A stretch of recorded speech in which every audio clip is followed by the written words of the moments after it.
You get to meet a lot of these guys, and no one has been more generous and gracious and really just a better overall person as a friend, as a family man than Jason. So we are honored to be here tonight. Again, I thought last year's event was just terrific, and I know tonight's going to be even better. So without further ado, this is the man that makes this all happen. Of course, his lovely wife, Stacy, also. That's my disclaimer I put in there just to save you a little bit. Jason Mckie, everyone, give him a hand.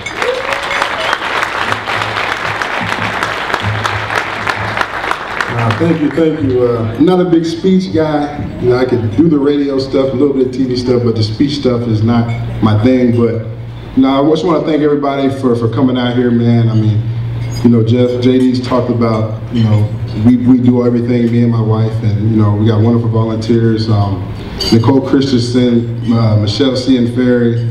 But you know, none of this would be possible without you guys. You know, you guys donating your time. I want to thank all our sponsors for donating your time, for donating your money to make this possible for us to do what we're striving to do. And I also want to thank, as you see, a lot of guys here in uniform from various branches. You know, I want to thank you guys, because without you guys, we wouldn't be here. You know, we wouldn't be standing here, you know, feeling safe like we are. You guys, you know, you took an oath for your country.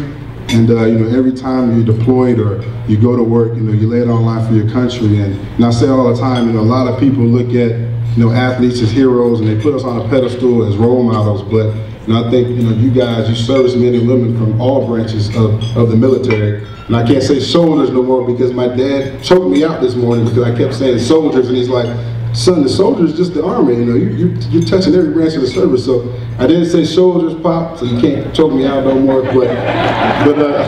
You know, seriously though, you know, people put us on a pedestal for you know, what we do on the field, but you know, you guys are the real heroes. You know, I say it all the time, we go out there on a football field and, you know, we play a game.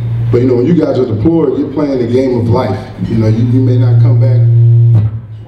You may not come back the way, you know, that you left, but you know, we're gonna walk off the field. You know, we may have a few broken fingers, bumps and bruises, but you know, we're gonna walk off the field. So I just want to salute you guys for what you do, and I also want to thank a lot of my, say, former teammates. Now I can't say teammates because I'm retired now, but I want to thank a lot of my former teammates, a lot of guys you see around the room with the Chicago Bears and different sports teams. I want to thank you guys for donating your time. I know a lot of you guys have just got out of mini camp as well. I want to thank you for donating your time and being here to support my foundation. And man, I just want to thank everybody for coming. I hope everybody has a good time, drink up. The silent auction will be open for a while. We got a lot of live auction items and some good comedy, man, so you guys enjoy, and I hope everybody has a great time.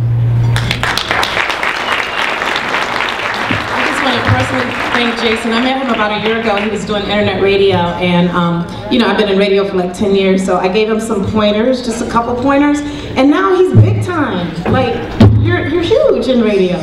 Seriously. But I personally want to thank you for all that you're doing. I am the daughter of an Air Force man. Anybody in here from the Air Force? No one from the Air Force? Oh, okay. Yes, Air Force. Yay. So thank you for the wonderful work that you do. We appreciate you. Okay, everybody ready for a great evening? Yes? I need a little bit more noise in here. Yeah, it's kind of quiet. Okay, there we go. So I got a special guest, you know, my brother, should I say, a guy who's known me for a long time, a guy I grew up with, and you know, Captain Robert Efron. I'm going to introduce him in a minute, but it's funny to me now seeing him, you know, calling him Captain, because if his commanding officer knew some of the things that we did, I don't know if he would be calling him Captain, but you know, it's an honor for me to have him here. You know, he's a busy guy, he's always busy, but he took time out to come here and speak and just to share some of his experiences, and he's going to come up and give a great speech, but it's an honor for him to be here, and he's definitely one of the people that inspired me to start this foundation, and that's my best friend, Captain Robert Efron.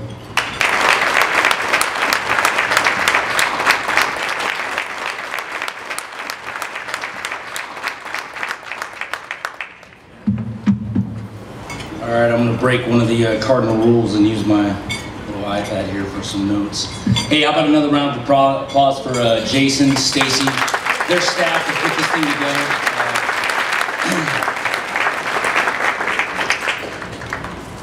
Yeah, so 2008, man, Jason calls me on the phone. I was overseas, or I just returned from overseas, and he says, hey, I'm thinking about putting together a nonprofit organization. What do you think I should do? And of course, my default was, hey, what does mom say? What's Big Mac say? Because they're the, they're mom and dad. And he said, hey, they mentioned something about, doing something for the military, giving back to where I came from. And I said, hey, I agree. Not a lot of celebrities, not a lot of them do that. And here we are. It's 2013. This is the second golf and dinner gala that he's hosted. 250 plus people attending. Tons of money here to be donated. Straight from this event, straight to the soldiers. Man, what a great event. And I appreciate it, Jason.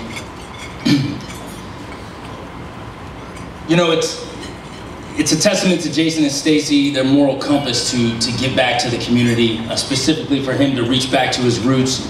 His father was a service member, and to say, hey man, I could give to a lot of things. I could do the coaching, all the things that he does within the community, but more specifically to give back each and every year to the military community. And he doesn't do it just at this event. He reaches out year long, all year. He reaches out to me, he reaches out to other friends that we have that serve in the military, and he's constantly calling us saying, hey man, what can I do for you and your guys? Can I send a care package? Hey, what do you think about me trying to do a trip out there overseas? Who would I talk to set that up? And man, it really makes you feel good inside when you've got a guy like Jason who by all accounts is a pretty successful human being. And he's calling me, Captain Schmuckatelli, and saying, hey man, how can I come out there and visit you and your guys? Man, I would think he's got a lot more going on in his life than that, but he doesn't. He makes time for each and every service member he knows and the ones that he doesn't know. So ultimately, man, why are we here tonight?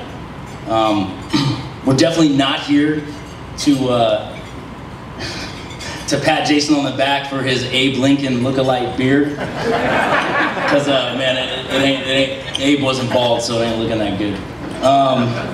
No, man, we're here because ultimately we've been involved in 12 years of ongoing combat overseas.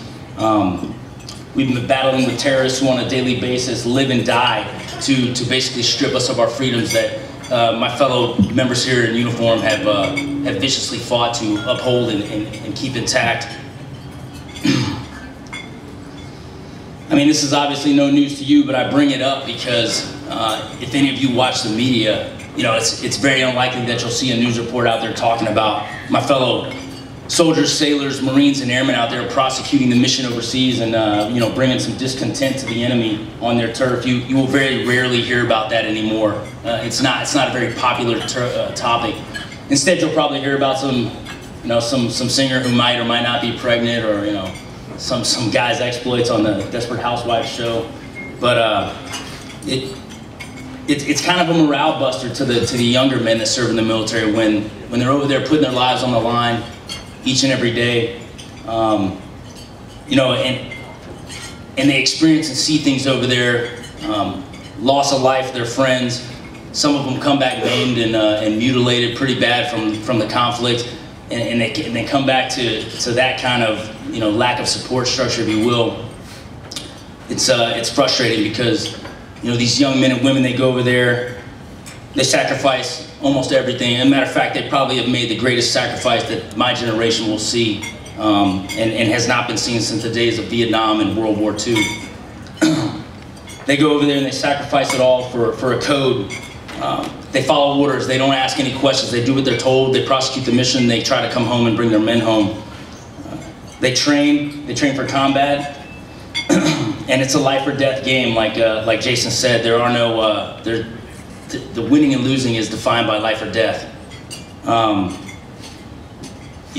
wasn't going to get into a bunch of war stories, but I had done multiple tours overseas, and that had really not smacked me in the face until 2010, when a team of pararescue men were shot down, ultimately losing their lives. 3 of my team members, one of them who was a very close personal friend that I had mentored and trained. And then, as I took that in and compartmentalized it, because that's what we're trained to do, my brother, who followed my footsteps and joined the went to Afghanistan shortly after I returned and was ultimately injured during a high-risk rescue mission, shot multiple times, and is still, over the last 2 years, been trying to recover. And it's been interesting. It's been interesting to see the amount of support he's gotten and also some of the lack of support.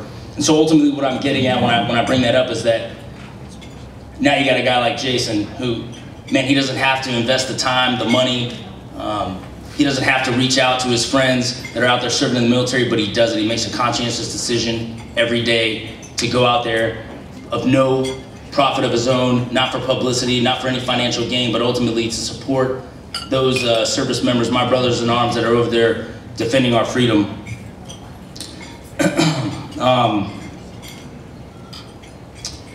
So coming home from those kinds of experiences that I explained, and those are not limited to just Rob Effler, they're experiences that just about everyone in here has probably seen or had when they go over there.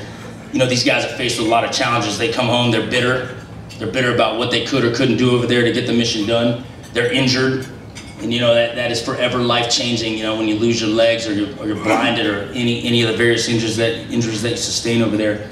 They're faced with PTSD, and believe me, that's kind of a dirty word, but there's varying degrees of it. But I assure you that anyone who's been in combat has some form of post-traumatic stress disorder, and whether they've experienced it now or they will in 10, 15, 20 years is yet to be seen, but they have it. So it's great that, you know, in the end you've got Jason. He provides a small personal experience. He goes out and meets these people firsthand. He brings many of his former teammates out there. They're engaged in some of this process, the bowling events, you know, the going out to Great Lakes and meeting the men coming in and out of boot camp, the calls to me and my family overseas and my friends.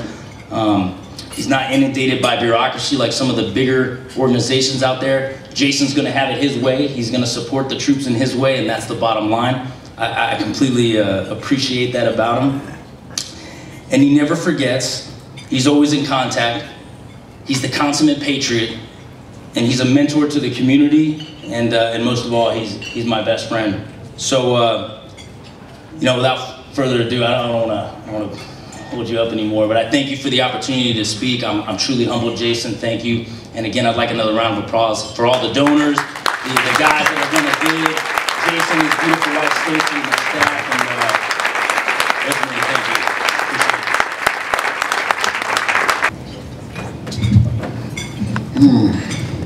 you. My wife, she does everything, and I just want to give, thank my wife for putting on this event.